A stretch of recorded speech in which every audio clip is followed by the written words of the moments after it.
S, compound ಅನ್ನೇ ಮುರಿದ್ಬಿಟ್ಟಿದ್ದಾರೆ wild Bima. ತಾವೆಲ್ಲರೂ ಕೂಡ ನೋಡ್ತಾ ಇರ್ಬೋದು ಸಿಸಿ ಕ್ಯಾಮೆರಾ ಫುಟೇಜ್ ಗಳನ್ನ. ಕಾಡಾನೆ ಭೀಮಾ ರಾತ್ರಿಯ ಸಮಯ ಬೆಳಗಿನ ಜಾವೆಲ್ಲ ಕಂಪ್ಲೀಟ್ ಆಗಿ ತುಂಬಾನೇ ಮೂವ್ಮೆಂಟ್ ಕೂಡ ಆಗ್ತಾ ಇದ್ದಾನೆ. ಸಖತ್ತಾಗಿ ಆಕ್ಟಿವ್ ಆಗಿರುವಂತ ಕಾರಣ ಜಾಸ್ತಿ ಮೂವ್ಮೆಂಟ್ ಆಗ್ತದೆ. ಮತ್ತೆ ಮಸ್ತಿನಲ್ಲೂ ಸಹ ಇದ್ದಾನೆ. ಮಸ್ತಿನಲ್ಲಿರುವಂತ ಆನೆ ಹೆಚ್ಚಿನ ವಾಕನ್ನು ಸಹ ಮಾಡ್ತಾ ಹುಡುಕ್ತಾ ಇರ್ತವೆ ಕಾಡಾನೆ ಗುಂಪಾಗಿರ್ಬೋದು. ಸೊ ಈ ರೀತಿ ಮದವನ್ನ ಸುರಿಸ್ಕೊಂಡು, ಅದೇ ರೀತಿ ವೈಲ್ಡ್ ಭೀಮಾ ಕೂಡ.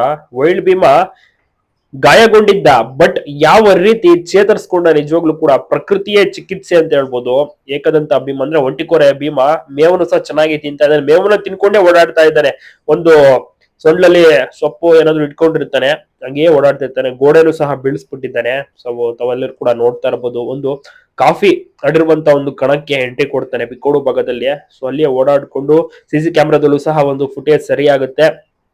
ನಂತರ ಐಟಿಎಫ್ ಸಿಬ್ಬಂದಿ ವರ್ಗದವರು ಅಲ್ಲೇ ಇರ್ತಾರೆ. ಮತ್ತೆ ಊರಿನವರಿಗೂ ಕೂಡ ಗೊತ್ತಾಗುತ್ತೆ ಅಲ್ಲಿ ಕಾಡಾನೆ ಭೀಮಾ ಬಂದಿದ್ದಾನೆ ಅಂತ. ನಂತರ ಅದನ್ನ ಓಡಿಸುವಂತ ಪ್ರಯತ್ನವನ್ನ ಪಡ್ತಾರೆ. ಹಿಂದ್ಗಡೆಯಿಂದ ಬರ್ತಾನೆ. ಸೊ ಮುಂದೆ ಹೋಗುವಂತ ಟೈಮ್ ನಲ್ಲಿ ಗೇಟ್ ಇರುತ್ತೆ. ಗೇಟ್ ನ ಏನು ಮುರಿಯೋದಿಲ್ಲ, ಪಕ್ಕದಲ್ಲಿ ಕಾಂಪೌಂಡ್ ಇರುತ್ತಲ್ಲ, ಕಾಂಪೌಂಡ್ ಅನ್ನ ನೂಕಿ ನಂತರ ಪಾಸ್ ಆಗ್ತಾನೆ ಕಾಡಾನೆ ಭೀಮಾ. ಸೊ ಕಾಡಾನೆ ಭೀಮಾ ಬಿಕ್ಕೋಡು ಭಾಗ, ಅರಳಿ ಭಾಗ, ಸೊ ಈ ರೀತಿ ಕಂಪ್ಲೀಟ್ ಆಗಿ ಈಗ ಸದ್ಯಕ್ಕೆ ಓಡಾಡ್ತಾ ಇದ್ದಾನೆ. ತುಂಬಾ ಜನ ಏನ್ ಅನ್ಕೊಂಡ್ರು, ಮದ ಇರುವಂತ ಕಾರಣ ವಾಪಸ್ ಆಲೂರು ರೇಂಜ್ ಗೆ ಹೋಗ್ತಾನೆ ಭೀಮಾ ಅಂತ ಅನ್ಕೊಂಡ್ರು. ಬಟ್ ಇಲ್ಲಿ ಹೆಚ್ಚಿನ ಸಂಖ್ಯೆಯಲ್ಲಿ ಕಾಡಾನೆ ಗುಂಪು ಇರುವಂತಹ ಕಾರಣ ಇದೇ ಭಾಗದಲ್ಲಿ ಉಳಿದು ಬಿಟ್ಟಿದ್ದಾನೆ. ಬಿಕ್ಕೋಡ್ ಭಾಗದಲ್ಲಿ ಹೆಚ್ಚಿನ ಸಂಖ್ಯೆಯಲ್ಲಿ ಆನೆಗಳು ಕೂಡ ಇದಾವೆ. ಈಗ ಎಕ್ಸಾಂಪಲ್ ಜಗಬರ್ನಳ್ಳಿ ಫಾರೆಸ್ಟ್ ಅನ್ಬೋದು, ಮತ್ತೆ ಅನುಘಟ್ಟ ಸೈಡ್ ಸ್ವಲ್ಪ ಇದೆ ಕಾಡಾನೆ ಗುಂಪು.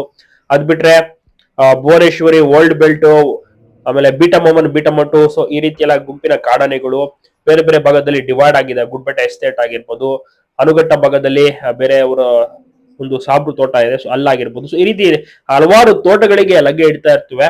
ಈ ಕಡೆಯಿಂದ ಪಟಾಕಿ ಹೊಡೆದು ಓಡಿಸ್ತಾರೆ, ಮತ್ತೊಂದು ಕಾಫಿ ತೋಟಕ್ಕೆ ಹೋಗಿ ಸೇರ್ಕೊಳ್ಳುತ್ತೆ. ಸೊ ಅದೇ ರೀತಿ ಮುಂದುವರಿತಾ ಇದೆ. ಅರೇಳಿ ಎಲ್ಲಾ ಕಡೆ ಕೂಡ ಓಡಾಡ್ತಾ ಇರ್ತಾನೆ ಕಾಡಾನೆ ಭೀಮಾ. ಇವತ್ತು ಅರೇಳಿ ಭಾಗ ಇದ್ರೆ ಇನ್ನೊಂದು ಸ್ವಲ್ಪ ಹೊತ್ತಲ್ಲೇ ಬಿಕ್ಕೋಡ್ ಭಾಗಕ್ಕೆ ಬಂದಾಗಿರುತ್ತೆ. ಸೊ ಅಷ್ಟರ ಮಟ್ಟಿಗೆ ಕಾಡಾನೆ ಭೀಮನ ಒಂದು ಮೂವ್ಮೆಂಟ್ ಜಾಸ್ತಿನೇ ಇದೆ. ತಾವೆಲ್ಲರೂ ಕೂಡ ನೋಡ್ತಾ ಇರ್ಬೋದು ಯಾವ ರೀತಿ ಸೊಂಡ್ಲಲ್ಲಿ ಮೇವನ್ನು ಸಹ ಇಟ್ಕೊಂಡಿದ್ದೇನೆ. ಆರಾಮಾಗಿ ಓಡಾಡ್ಕೊಂಡು ಸುತ್ತಾಡ್ತಾ ಇದ್ದಾನೆ. ಇನ್ನ ಆನೆಗಳು ಗುಂಪುಗಳು ಕಾಫಿ ತೋಟಕ್ಕೆ ಲಗ್ಗೆ ಇಟ್ರೆ ಕಾಫಿ ತೋಟ ಕಂಪ್ಲೀಟ್ ಆಗಿ ನಾಶ ಕೂಡ ಆಗುತ್ತೆ. ಅದು ಕೂಡ ರೈತರು ಅನುಭವಿಸ್ತಾ ಇದ್ದಾರೆ. ಹಲವಾರು ಪ್ರತಿಭಟನೆಯೂ ಸಹ ಮಾಡಿದ್ರು. ಒಟ್ಟಿನಲ್ಲಿ ಕಾಡಾನೆ ಭೀಮಾ ಆರಾಮಾಗಿ ಓಡಾಡ್ಕೊಂಡು ಸುತ್ತಾಡ್ತಾ ಇದ್ದಾನೆ.